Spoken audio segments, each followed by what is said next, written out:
आज हेर्नु न छोरी रिसाएर मसँग किन रिसाइन् यो जान्नको लागि भिडियो हेर्दै गर्नु होला साथीहरू। हेलो हेलो साथीहरू, नमस्कार सबैजनालाई। हजुरहरू कहाँ कहाँ हेर्दै हुनुहुन्छ। आज चाहिँ मैले बाबु नानीहरूलाई खाजा पठाइदिने भनेर खाजा हाल्दिन थालेँ क्या, स्याउ र बिस्कुट गरेर। अनि बाबु तिमीलाई आज म खाजा हालिदिन्छु बिस्कुट भनेर सोधेको है बाबुले चाहिँ। अनि हुन्छ भनेर राखिदिन् के। बाबुले चाहिँ नानी चाहिँ रिसाएर खाजा म खान्न बिस्कुट सिस्कुट, तपाईँ किन नआउने हो र भनेर छोरी रिसाएर है मसँग।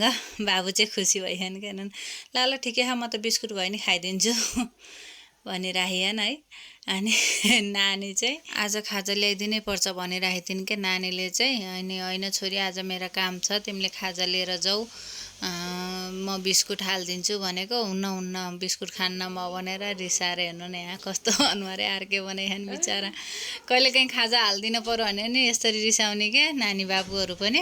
मैले लैदिइराख्छु नि त, दिनदिनै लैदिएर खुवाउने अनि बानी भएर। अनि मैले चाहिँ छिटो छिटो गरेर खाजा हालेर अनि नानी र बाबु लिएर स्कुल लिएर छोड्न गएँ कि। आज चाहिँ मेरो अन्तै जाने काम थियो है घर। अनि नानी बाबु छोडेर फर्केँ, आएर अनि चापी लाएँ। अनि बुढो र म भरे हिँड्यौँ सर है।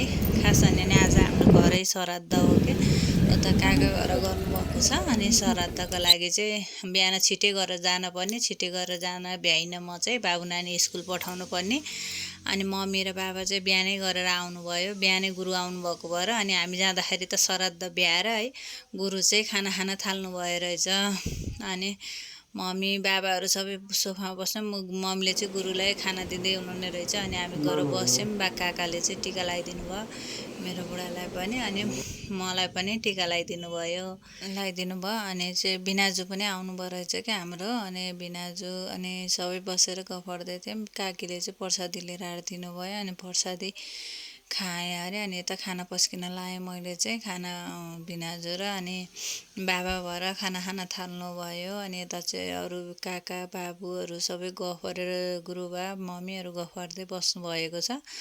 अनि मैले बाबाले र भिनाजुले खाइसकेपछि चाहिँ अनि काकालाई र बुढालाई पनि खाना पस्केर दिन थालेँ। अनि दिएर अनि मम्मीले चाहिँ दबाई खान पर्ने भनिराख्नु भएको थियो कि अघि नै। अनि मम्मीलाई पनि खाना पस्केर दिएँ। अनि मम्मीको पनि मम्मी हुनुहुन्छ क्या, उहाँ चाहिँ खाना खाँदै हुनुहुन्छ। अनि मम्मी सबैले खाना खाइसकेपछि चाहिँ काकी म भएर चाहिँ बसेर अनि गफ गर्दै खाना खान थाल्यौँ। हेर्नु तरकारी अचार यति मिठो बनाउनु भयो रहेछ काकीले र मम्मीले भएर। मम्मी चाहिँ बिहानै आउनुभएको नि त, मम्मी र काकी मिलेर चाहिँ यति मिठो बनाउनु भएको छ आजको खाना हेर्नुहोस्।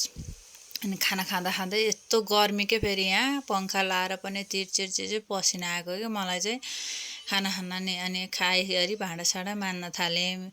बिहान आएर सल्लक्क गर्नुपर्ने थियो। मैले चाहिँ बाबु नानी स्कुल पठाउनु पर्ने। अनि बाबु नानीलाई यतै खुवाएर पठाएर अरेर अनि आएँ है, ढिलो भइसकेको क्या। अनि भाँडासाँडा त मान्न पऱ्यो भने सल्लक्क माझेर अनि आएर अनि बसेर गफ गर्दै थियौँ कि। दिदीहरूलाई पनि मिस गरेको थियौँ, हाम्रो फुपू दिदीहरू पनि आउनुभयो रहेछ है। अनि दाईहरू पनि कोही नआउनु भएको क्या अहिले त। अनि गफ गरेर अनि हामी चाहिँ फर्किन थाल्यौँ साथीहरू, मेरो बुढा र म भएर। अनि स्कुटरमा सर र अब फर्क्यौँ। आजको भिडियो यति नै। आज चाहिँ हाम्रो घर श्राद्ध थियो, काकाहरूको घर गर्नुभएको थियो। अनि म चाहिँ यहीँ आएको सानो भिडियो क्लिप लिएर आएँ। हजुरहरूलाई कहाँ कहाँबाट हेर्नुभएको छ कमेन्ट गर्न पक्कै नबिर्सिनु होला। Thank you for watching. Bye bye साथीहरू, see you next clip. Bye by.